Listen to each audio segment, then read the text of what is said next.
The soft hum of the fluorescent lights in the hospital corridor was a sound Dr. Rayan Malik had long stopped noticing. He was 36, tall, stoic, and known as one of the best cardiologists in the city. His reputation wasn't just for his surgical precision, but also for his detachment. Some admired it. Others called him cold. Until nurse Alina Qureshi walked in. She was assigned to the cardiology department just 3 months ago. 28, sharp-eyed, and with a quiet confidence that didn't seek attention, but always drew it.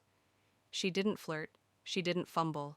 She simply worked, fast, smart, and flawlessly. But what struck Rayan the most was her silence. She never spoke more than necessary. Her eyes always seemed like they were holding back storms.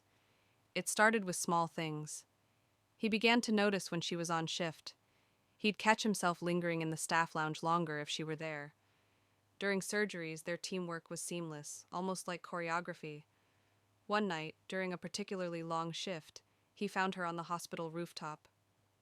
"You always come up here?" he asked, approaching her with a coffee in each hand. She turned, startled, then smiled faintly. "Only when the ICU gets too loud, or when the walls feel too close." He handed her a cup. "Careful, it's black, no sugar." "Perfect," she said, taking it. That night they talked. About medicine, about stress, about insomnia, and for the first time in years Rayan laughed. Genuinely. There was something intoxicating about her presence, a calm beneath the chaos. But it wasn't just emotional. The pull was physical too. He started dreaming about her, imagining what it would be like to brush her hair back, to kiss her in the stillness of a night shift, to feel her against him. Weeks passed. Their meetings on the rooftop became a ritual. Glances turned into touches. One night, during a rainstorm that shook the hospital windows, they kissed, deeply, urgently, like two people who had been holding back a flood. Rayan knew it was dangerous. The hospital had strict codes. Doctor-nurse relationships were frowned upon, especially if one was in a superior role. But he didn't care. For the first time in years, he felt alive. One weekend, they went out of town together. A small coastal resort far from anyone they knew. There, beneath the salty air and moonlight, he told her things he'd never told anyone, about his failed engagement, his fear of growing old alone, his guilt over a patient he lost in his residency. She listened, then opened up too. She had lost her father in a hit-and-run when she was 16. Her mother never recovered from it.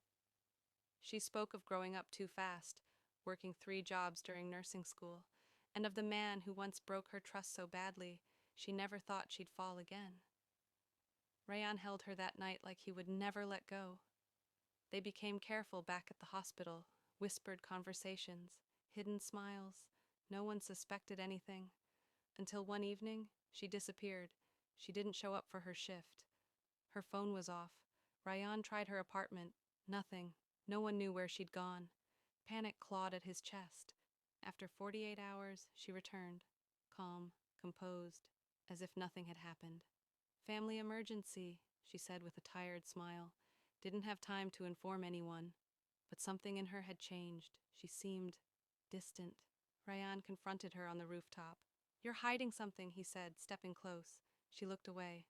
"Rayan, please, don't ask questions. You don't get to shut me out now." She finally met his eyes. There was pain in them, fear. "You won't understand," she whispered. "Try me." And then, slowly, painfully, she began to confess. "My real name isn't Alina Qureshi." He blinked. "What?" "I changed my identity 5 years ago, after my father died. I went looking for answers for the man who hit him and fled. I found more than I ever wanted to." Rayan stood still, heart thudding. "The man responsible was never caught. But I discovered something else. He had connections, deep ones. In the medical world, money, power. He buried the evidence.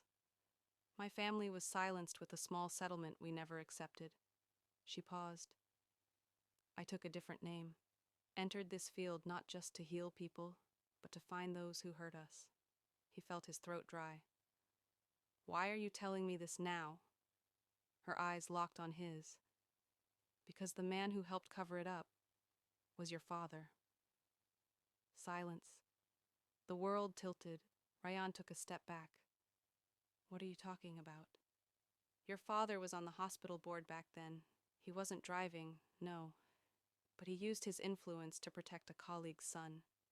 The son who killed my father. Ryan's breath caught. Memories flashed. His father's sudden retirement, the private meetings, the hushed arguments at home. No, he muttered. That can't be. I didn't come here to fall in love with you, she said, voice cracking. I came here to expose